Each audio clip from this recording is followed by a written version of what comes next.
Hey Wisecrack, Jared here. We saw Coco last week, everyone cried, and then once we got past that god-awful Frozen short film, they were all good tears. Coco is a film filled with color, both literally and in its authentically rich portrayal of Mexican culture.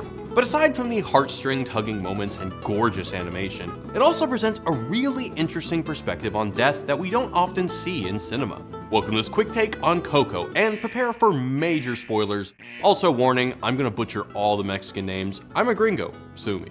First, a recap. Set in Mexico, young Miguel Rivera loves music and wants to play guitar like his hero Ernesto de la Cruz. But music is banned in the Rivera family since his great-great-grandpa left his family to pursue a career in music. After Miguel steals De La Cruz's guitar on Dia de los Muertos, he's transported to the realm of the dead. Believing De La Cruz is his great-great-grandfather, Miguel ventures to find him in hopes of receiving his blessing to return to the living world.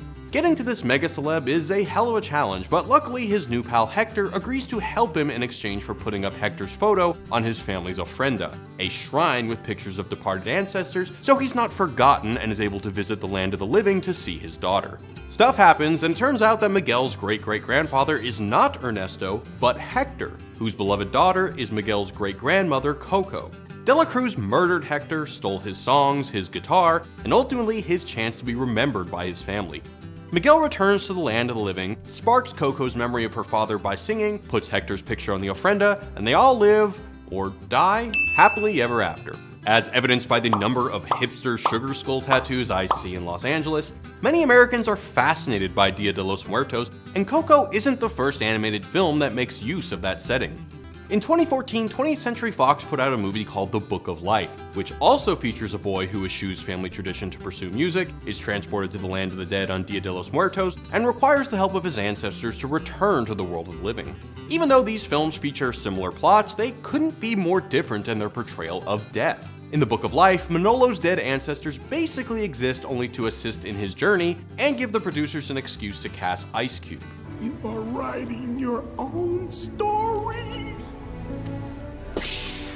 Death is presented as something static. Once you're dead, that's it. If you're remembered by your family, you get to party, and if you're forgotten, you're a sad sack of shit. But either way, you're dead. Coco elevates this concept by introducing a second kind of death beyond the biological, the symbolic death of being forgotten. Once there's no one alive who remembers you, you disappear from the land of the dead, passing away a second time.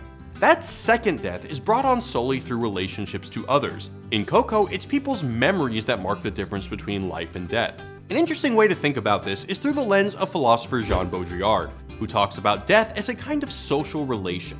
The Western cultural understanding of death has been filtered through science to the point where we now think of death as a primarily biological phenomenon. Once your heart stops and your fingers start rotting, you're dead. Baudrillard compares this to certain non-Western cultures in which death has a symbolic relation of exchange with the living. In these cultures, not only is death something both given and received by the living, but the dead can give and receive as well.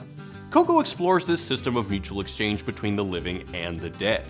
Miguel needs the help of his relatives to return to the land of the living, but they need his help as well. Hector makes a deal with Miguel to bring his photo to the ofrenda in exchange for his assistance in getting home, and on Dia de los Muertos, the other living characters interact with their ancestors despite not being able to see them. They eat at the grave sites, bring offerings, and authentically honor those who have passed. It's only the exchange that occurs on Dia de los Muertos that prevents the dead from experiencing the second, honestly way more terrifying death that happens when you're no longer remembered. Baudrillard says that in most Western societies, that kind of two-way exchange between the living and the dead doesn't exist. The dead aren't a group that the living interact with, and the more a society is obsessed with rationality, the less of a role dead people play. Among the dead people we do remember, we put them on money and on posters and learn about them in history class, but we don't think of it in terms of a relationship. We don't expect anything from the dead, and we don't offer them anything either. Even the idea of this sounds pretty wild, but this removal of the dead from our social interactions changes the shape of a culture. Eventually, Baudrillard says, when the dead don't interact with the living, they become obliterated. We see this obliteration in Coco, when individuals stop existing once they no longer have living relatives to participate in that exchange of remembrance and celebration and care. Chicharron, the only person we witness experiencing that second death, doesn't leave a body behind, the way he certainly did in his biological death. His skeleton fades and all that's left of him is a guitar and a bunch of junk in a hammock. But while memory might be enough to save the dead from permanent extinction, they suffer when they aren't able to return to the living and interact with their family. Just had a really hard Dia de Muertos, and I could really use an amigo right now. Memory matters, but the living have to be willing to give something more than that. For Baudrillard, this give and take between life and death would mean that dying and being born are not necessarily opposites. They're part of this big system of exchange as well, and death can be traded for life via social interactions. And although he's not talking about Coco, although we wish he was, Hector's shift from being forgotten to being celebrated among his descendants is in a sense a kind of rebirth. Although he hadn't quite crumbled into dust yet, he's at risk of being obliterated the moment Coco forgets him. Papa. And the spark of her memory brings him back to life, even though biologically, he's still dead as a doornail.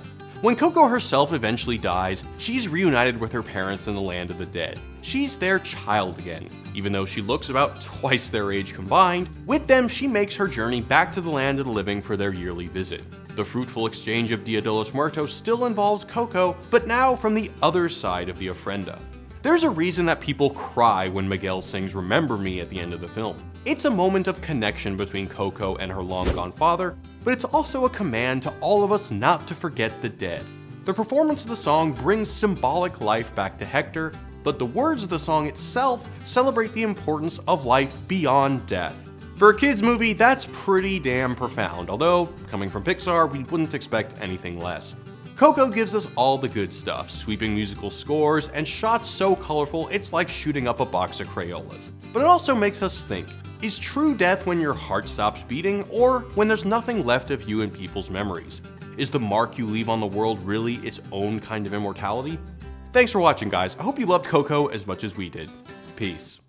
Thanks for watching Wisecrack. If you don't want your future family to remember you looking like a schlub, you're gonna want to let Dollar Shave Club help you out. For a limited time, Dollar Shave Club wants to give Wisecrack fans an exclusive deal to get their starter set for just $5 when you go to dollarshaveclub.com/wisecrack. If you're like me, you don't know a thing about razors and you're so sick of paying insane prices, so you usually just skip shaving entirely. But Dollar Shave Club doesn't want us to go to these extreme measures, and they'll ship high-quality razors directly to your door at incredible prices. For just $5 and free shipping, Dollar Shave Club will send you their starter set. Your first box will include their executive razor, a full sleeve of cartridges, and 3 trial-size versions of their freshest and most popular products: shave butter, body wash, and one wipe Charlie's butt wipes. After that, razors are just a few bucks a month.